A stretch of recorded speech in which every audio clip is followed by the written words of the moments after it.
In this lesson, we will discuss complementary and supplementary angles.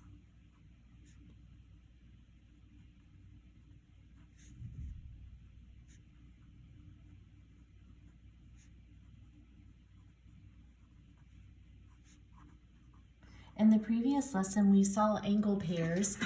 We looked at adjacent angles, angles that form a linear pair, and vertical angles. These also come in complementary and supplementary angles. These come in pairs. So we'll look at them two at a time. So complementary angles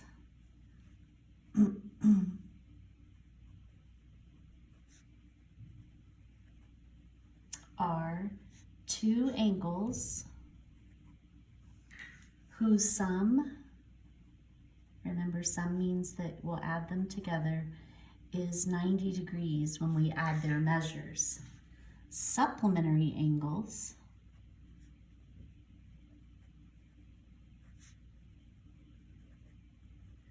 are two angles whose sum is 180 degrees if they're supplementary. So this is how I remember these.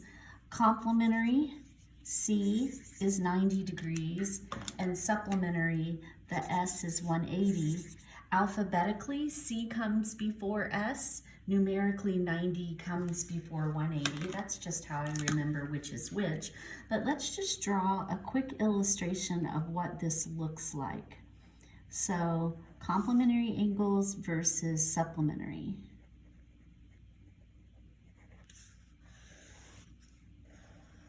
And I'll just give two examples.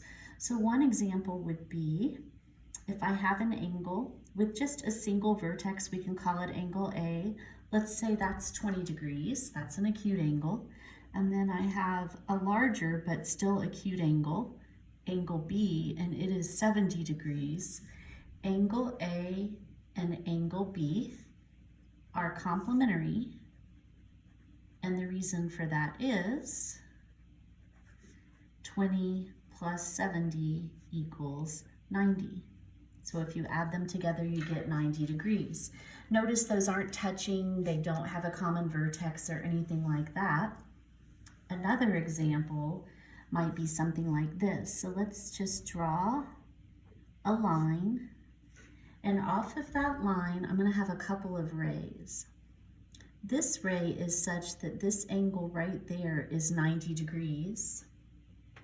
Now remember what we know about that. Because that's a line, I know that there's a total rotation of 180 degrees. So if I draw a ray coming out of this point like such, if the whole thing had to be 180, then this side was 90 and this side would have to be 90. So it stands to reason that these two pieces right here would also have to add up to 90 degrees. Let's just stick a 1 there and a 2 there. So remember, this is 90 degrees, that's the measure of the angle, and these are just numbers. Here's another example. Angle 1 and angle 2 are complementary because together they have to total 90 degrees. Okay, all right, let's do the same thing with the supplementary angles, just quickly drawing a couple of examples. Let's start with the same angle A I had right over here with complementary. So if this is 20 degrees and that's A, in order to be supplementary, they need to add up to 180. So this is an acute angle. I would need an obtuse angle in order to make that happen, and we want them to add to 180, so this one would need to be 160. We'll call it angle B. So angle A and angle B are supplementary, and that's because 20 plus 160 equals 180. Again, just a pair of angles. All right, so what would that look like if I tried to draw something similar to what we did here? Well, all I really need to be sure I'm drawing is a linear pair as I do this. So again, I'll use my straight edge to try and be neater. I know that's a line. So I know if I put a vertex there and I start there and I rotate all the way around, I've rotated a full 180 degrees. And if we just draw a ray there and call this angle 1 and this angle 2, I know that together those would have to total that 180 degree rotation. So angle 1 and angle 2 are supplementary. Okay, and those are going to come in pairs. So we'll work some problems involving that concept in class. But here's another definition. I want to define the word perpendicular, and we will spend a lot more time in another module or two talking about perpendicular and parallel lines and writing equations. But for now, I just want to talk about what it means to be perpendicular. And that would be anytime you have two lines, or a part of a line, it could be a ray, a segment, two lines that intersect to form a 90-degree angle or a right angle. So there's a symbol for perpendicular. And the symbol, just like geometry has its own nomenclature, is this. It's an upside down capital T. We read that as perpendicular to. So suppose that line AB was perpendicular to line CD. Let's sketch that. What would that look like and how would we mark it? Well, let's just draw AB. Now, I'm just sketching this. I'm not using a protractor to measure, but I still want to be as accurate as I can be. So I'm just going to cheat with my ruler here for just a minute. And I'm going to go ahead and say that CD is doing this.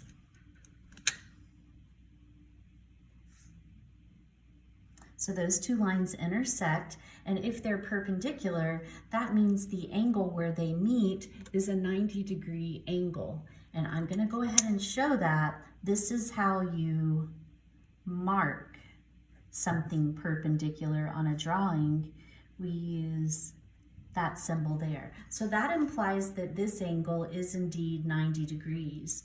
Now notice that these two form a linear pair. Here's a line. So I know that because they form a linear pair, they have to be supplementary. So that means that this would also have to be 90 degrees. And then we can do the same thing here. These two angles make a linear pair. So when two lines intersect, if one of the angles is 90, they're all going to be 90 degrees. So I could put those boxes on all four of the angle spots. I don't need to though. When you put it one time, it's kind of inferred that the others will also be 90 degrees for that reason. So I want to just talk briefly about symbols that we use in marking things. Like, what can we assume from looking at a diagram? Well, first of all, write this and then we'll do a quick example. Lines must be marked perpendicular.